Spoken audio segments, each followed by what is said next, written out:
ଆଜିର ଅନୁଚିନ୍ତା। ନମ୍ବର 1, ସକାଳୁ ଉଠି ଅଟାରେ ଚିନି ମିଶାଇକି ପିମ୍ପୁଡ଼ିମାନଙ୍କୁ ନିୟମିତ ଭାବରେ ଖାଇବାକୁ ଦେବା ଦ୍ୱାରା ଶୋଇଯାଇଥିବା ଭାଗ୍ୟ ଜାଗ୍ରତ ହୋଇଥାଏ।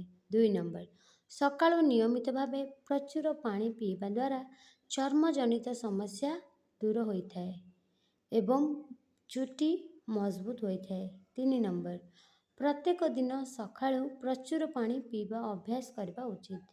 ଏହାଦ୍ୱାରା ଶରୀରର ରୋଗ ପ୍ରତିରୋଧକ ଶକ୍ତି, ଇଂଲିଶରେ କୁହାଯାଏ କି ଇମ୍ୟୁନିଟି ପାୱାର, ଠିକ୍ ଅଛି, ଇମ୍ୟୁନିଟି ପାୱାର ବୃଦ୍ଧି ହୋଇଥାଏ। 4 ନମ୍ବର, ସକାଳୁ ପ୍ରଚୁର ପାଣି ପିଇବା ଦ୍ୱାରା ପଥୁରୀ ରୋଗ ଦୂର ହେବାରେ ସାହାଯ୍ୟ କରିଥାଏ, ତା ସହିତ ରକ୍ତକୁ ଶୁଦ୍ଧ କରିଥାଏ। 5 ନମ୍ବର, ସକାଳୁ ଉଠି ପ୍ରଚୁର ପାଣି ପିଇବା ଦ୍ୱାରା କୋଷ୍ଠକାଠିନ୍ୟ ସମସ୍ୟା ଦୂର ହୋଇଥାଏ ଏବଂ ପେଟ ଜନିତ ଗ୍ୟାସ୍ ସମସ୍ୟା ଆଦି ଦୂର ହୋଇଥାଏ। 6 ନମ୍ବର, ସକାଳୁ ପ୍ରଚୁର ପାଣି ପିଇବା ଦ୍ୱାରା ପେଟ ସଫା ରହିଥାଏ ଏବଂ ଭୋକ ଠିକ୍ସେ ହୋଇଥାଏ।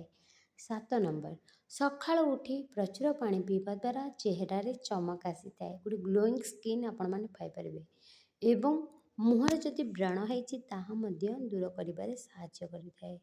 8 ନମ୍ବର, ସକାଳୁ ଖାଲି ପେଟରେ ପ୍ରଚୁର ପାଣି ପିଇବା ଦ୍ୱାରା ଶରୀରର ଓଜନ ନିୟନ୍ତ୍ରିତ ହୋଇଥାଏ ଏବଂ ପେଟ ମଧ୍ୟ କମିଥାଏ। 9 ନମ୍ବର, ସକାଳୁ ପ୍ରଚୁର ପାଣି ପିଇବା ଦ୍ୱାରା ହଜମ ଶକ୍ତି ବୃଦ୍ଧି ହୋଇଥାଏ ଏବଂ ଶରୀର କ୍ରିୟାଶୀଳ ହୋଇଥାଏ। 10 ନମ୍ବର, ସକାଳୁ ଉଠି ଖାଲି ପେଟରେ ପ୍ରଚୁର ପାଣି ପିଇବା ଦ୍ୱାରା ମୁଣ୍ଡ ବିନ୍ଧା ଦୂର ହୁଏ ଏବଂ ଶରୀର ଫୁର୍ତ୍ତି ରହିଥାଏ। ଦର୍ଶକ ବନ୍ଧୁ, ଆପଣମାନେ ଯେଉଁମାନେ ଏହି ଭିଡ଼ିଓଟିକୁ ଦେଖୁଛନ୍ତି, ଆପଣମାନେ ପ୍ରତିଦିନ ସକାଳୁ କେଉଁ ସମୟରେ ଉଠନ୍ତି, ମାନେ 5ଟାରେ ନା 4ଟାରେ ନା 7ଟାରେ ନା 10ଟାରେ, ପ୍ଲିଜ୍ କମେଣ୍ଟରେ ଲେଖନ୍ତୁ। 11 ନମ୍ବର, ତୁଳସୀ ଦାସ କହିଛନ୍ତି ସକାଳୁ ଖାଇସାରିକି ହନୁମାନଙ୍କୁ ପୂଜା କରିବା ଉଚିତ। ଖାଲି ପେଟରେ ପୂଜା କଲେ ବହୁତ ଅଶୁଭ ହୋଇଥାଏ। 12 ନମ୍ବର, ସକାଳୁ ଘରୁ ବାହାରିଲା ବେଳେ ଯଦି ସଫେଇ କର୍ମଚାରୀ କାର୍ଯ୍ୟରତ ହେବାର ଦେଖନ୍ତି ଏହା ଶୁଭ ହୋଇଥାଏ। 13 ନମ୍ବର, ସକାଳୁ ଉଠିଲା ପରେ ଯଦି ଘଣ୍ଟି ଶବ୍ଦ କିମ୍ବା ଶଙ୍ଖଧ୍ୱନି ଶୁଣାଗଲେ ବହୁତ ଶୁଭ ହୋଇଥାଏ। 14 ନମ୍ବର, ସକାଳୁ ଉଠିଲା ପରେ ତମ୍ବା ପାତ୍ରରେ ରଖାଯାଇଥିବା ପାଣି ପିଇବା ଉଚିତ, ଏହା ଶରୀର ପାଇଁ ହିତକର ହୋଇଥାଏ।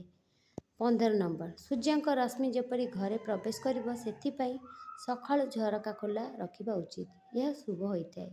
16 ନମ୍ବର, ଶୋଇଥିବା ବିଛଣାକୁ ଭଲ ଭାବରେ ସଜାଡ଼ି କରି ସକାଳୁ ଉଠିବା ପରେ ରଖିଦେବା ଉଚିତ, ଦିନସାରା ଏହା ଭଲ ପ୍ରଭାବ ପଡ଼ିବ। 17 ନମ୍ବର, ସକାଳୁ ଉଠିଲା ପରେ ନଡ଼ିଆ, ଶଙ୍ଖ, ମୟୂର ଫଟୋ କିମ୍ବା ହଂସର ଫଟୋ ଆଦି ଦେଖିଲେ ଦିନଟି ଶୁଭ ଏବଂ ସକାରାତ୍ମକ ଭାବେ କଟିଥାଏ।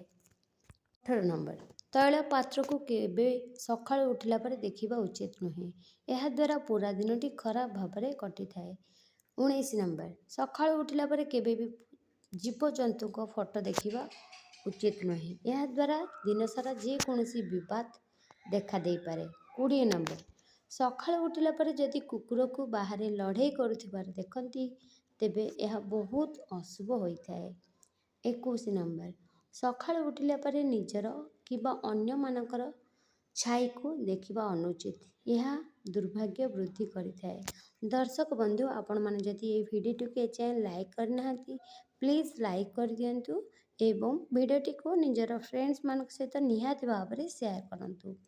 22 ନମ୍ବର, ସକାଳୁ ଉଠିଲା ପରେ ସର୍ବପ୍ରଥମେ ନିଜ ଚେହେରାକୁ ଆଇନାରେ ଦେଖିବା ଅନୁଚିତ, ଏହା ବହୁତ ଅଶୁଭ ହୋଇଥାଏ। 23 ନମ୍ବର, ମଣିଷର ହାତରେ ଅକ୍ଷୟ ଶକ୍ତି ରହିଥାଏ, ତେଣୁ ସକାଳୁ ଉଠିଲା ପରେ ସର୍ବପ୍ରଥମେ ନିଜର 2 ପାପୁଲିକୁ ହିଁ ଦେଖିବା ଉଚିତ। ବୁଝିପାରୁଛନ୍ତି? ଠିକ୍ ଅଛି। ଯାହାର ଯେଉଁ ବିଷୟରେ ବି କିଛି ଡାଉଟ୍ ରହୁଛି ନା ପ୍ଲିଜ୍ ଆପଣମାନେ କମେଣ୍ଟରେ ଲେଖନ୍ତୁ। 24 ନମ୍ବର, ସକାଳୁ ଉଠିଲା ପରେ ଆମେ ଯେଉଁ ଜିନିଷ ସବୁ ଦେଖୁଥାଉ ପୁରା ଦିନଟି ଆମର ସେହିପରି ଅନୁକୂଳ କିମ୍ବା ପ୍ରତିକୂଳ ହୋଇଥାଏ। 25 ନମ୍ବର, କିଛି ଛାୟା ପାଖରେ ଥିଲା ପରେ ଯଦି କୌଣସି ଲୋକକୁ ଅନୁଭବ ହୁଏ ତେବେ ତାଙ୍କର 2ରୁ 3 ଦିନ ମଧ୍ୟରେ ମୃତ୍ୟୁ ହୋଇଥାଏ। 26 ନମ୍ବର, ଯେଉଁ ଲୋକର ମୃତ୍ୟୁ ପାଖରେ ଥାଏ ସେ ତାଙ୍କର ମରିଯାଇଥିବା ପରିଜନ ଲୋକ ପାଖରେ ଥିବାର ଅନୁଭବ କରିଥାନ୍ତି। 27 ନମ୍ବର, ଯଦି କୌଣସି ଲୋକର କାନ ବନ୍ଦ କଲା ପରେ ବି କୌଣସି ଶବ୍ଦ ଶୁଣାଗଲା ପରି ଜଣାପଡ଼େ ନାହିଁ ତା'ର ମୃତ୍ୟୁ ଅତି ନିକଟରେ ହୋଇଥାଏ। 28 ନମ୍ବର, ଯଦି ଯେକୌଣସି ଲୋକଙ୍କୁ ଚନ୍ଦ୍ରରେ ଫାଟ କିମ୍ବା ଖଣ୍ଡିତ ହେଲା ପରି ଦେଖାଯାଏ ତାର ମୃତ୍ୟୁ କିଛି ଘଣ୍ଟା ମଧ୍ୟରେ ହୋଇଥାଏ। 29 ନମ୍ବର, ଯଦି ନିଜର ନାକକୁ କୌଣସି ଲୋକ ଦେଖିପାରେ ନାହିଁ ତେବେ ଜାଣିବେ ତାର ମୃତ୍ୟୁ ଅତି ନିକଟରେ ଅଛି। 30 ନମ୍ବର, ଯଦି କୌଣସି ଲୋକର ବାମ ହାତ ଲଗାତାର 1 ସପ୍ତାହ ପର୍ଯ୍ୟନ୍ତ ଲଗାତାର କମ୍ପନ ହୁଏ, ମାନେ ଥରେ, ସେ ବ୍ୟକ୍ତିର 1 ମାସ ମଧ୍ୟରେ ମୃତ୍ୟୁ ହୋଇଥାଏ। 31 ନମ୍ବର, ମୃତ୍ୟୁର କିଛି ସମୟ ପୂର୍ବରୁ ସବୁ ଜିନିଷ କଳା ଦେଖାଯାଏ। କୌଣସି ରଙ୍ଗ ବାରିବା ବହୁତ କଷ୍ଟ ହୋଇଯାଏ।